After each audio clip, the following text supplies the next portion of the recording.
If there wasn't unwinding, there'd be fewer surgeons and more doctors. If there wasn't unwinding, they'd go back to trying to cure diseases instead of just replacing stuff with someone else's. And suddenly, the mouth breather's voice rings out with a ferocity that catches Connor by surprise. Wait till you're the one who's dying and see how you feel about it.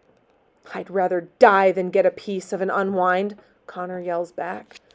The mouth breather tries to shout something else, but instead goes into a coughing fit that lasts for a whole minute. It gets so bad it frightens even Connor. It's like he might actually cough up his transplanted lung. You okay? Asks Diego. Yeah, says MB, trying to get it under control. Like I said, the lungs got asthma. It was the best we could afford. By the time his coughing fit is over, it seems there's nothing more to say, except this. If your parents went to all that trouble, asks Hayden, why were they having you unwound? Hayden and his questions. This one shuts MB down for a few moments. It's clearly a tough topic for him, maybe even tougher than it is for most unwinds. My parents didn't sign the order, MB finally says. My dad died when I was little, and my mom died 2 months ago. That's when my aunt took me in. The thing is, my mom left me some money, but my aunt's got 3 kids of her own to put through college. So, he doesn't have to finish. The others can connect the dots. Man, that stinks, says Diego. Yeah, says Connor, his anger at MB now transferred to MB's aunt. It's always about money, Hayden says. When my parents were splitting up, they fought over money until there was none left. Then they fought over me, so I got out before there was none of me left either. Silence falls again. There's nothing to hear but the drone of the engine and the rattle of the crates. The air is humid and it's a struggle to breathe. Connor wonders if maybe the fatigues miscalculated about how much air they had. We're all gonna die in here. That's what MB said. Connor bangs his head back sharply against the wall, hoping to jar loose the bad thoughts clinging in his brain. This is not a good place to be alone with your thoughts. Perhaps that's why Hayden feels compelled to talk. No one ever answered my question, Hayden says. Looks like no one has the guts. Which one? Asks Connor. You've got questions coming out of you like farts on Thanksgiving. I was asking if unwind kills you, or if it leaves you alive somehow. Come on, it's not like we haven't thought about it. MB says nothing. He's clearly been weakened by coughing and conversation. Connor's not interested in volunteering either. It depends, says Diego. Depends on where your soul is once you're unwound. Normally, Connor would walk away from a conversation like this. His life is about tangibles, things you can see, hear, and touch. God, souls, and all that has always been like a secret in a black box he couldn't see into. So it was easier to just leave it alone. Only now, he's inside the black box. What do you think, Connor? Asks Hayden. What happens to your soul when you get unwound? Who says I even got one? For the sake of argument, let's say you do.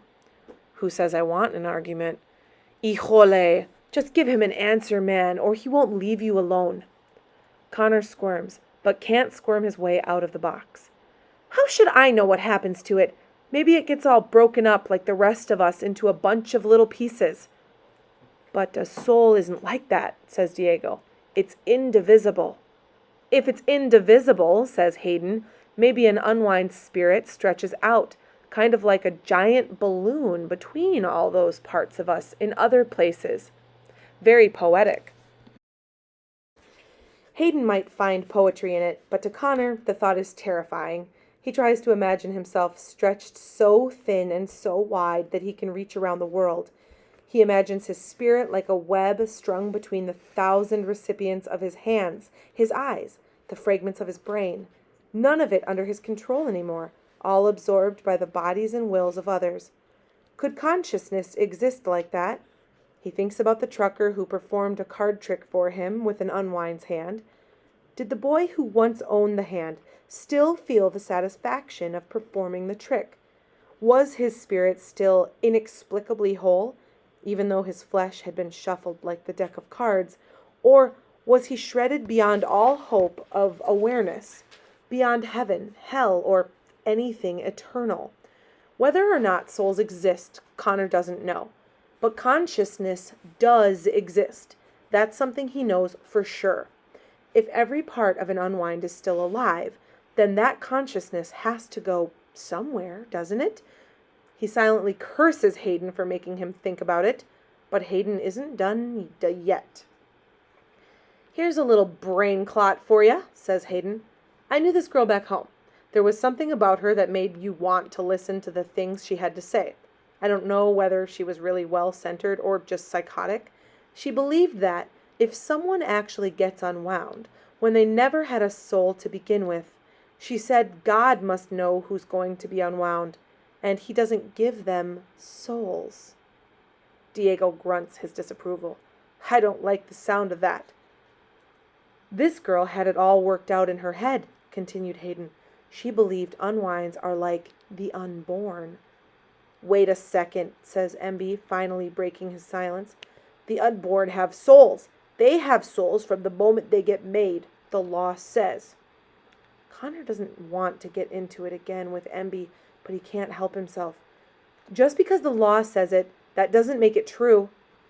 "Yeah, well, just because the law says it, that doesn't make it false either. It's only the law because a whole lot of people thought about it and decided it made sense." Says Diego. "The mouth breather has a point." "Maybe so, but the way Connor sees it, a point ought to be sharper than that. How can you pass laws about things that nobody knows?"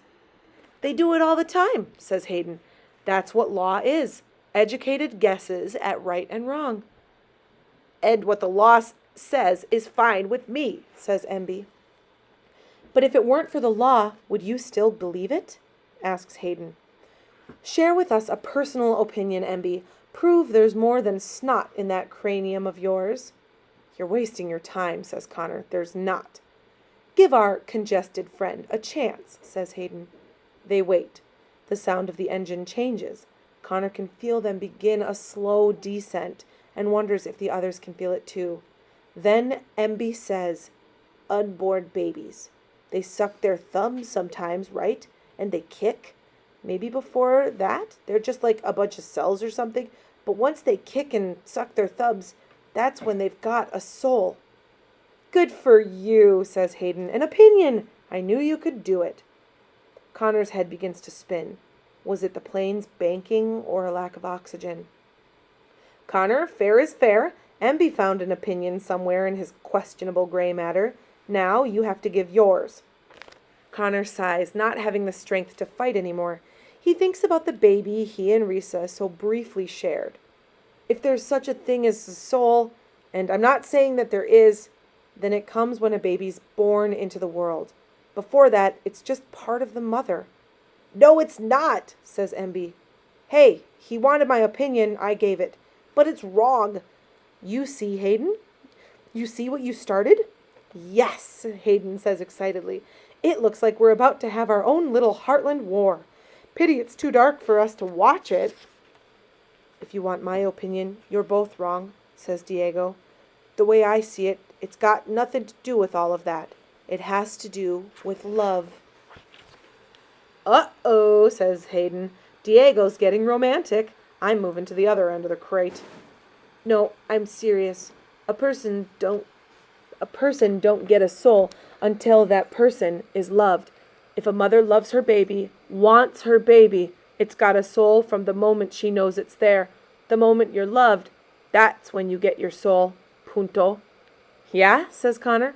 "Well, what about all those babies that get storked? Or all those kids in state schools? They just better hope somebody loves them someday."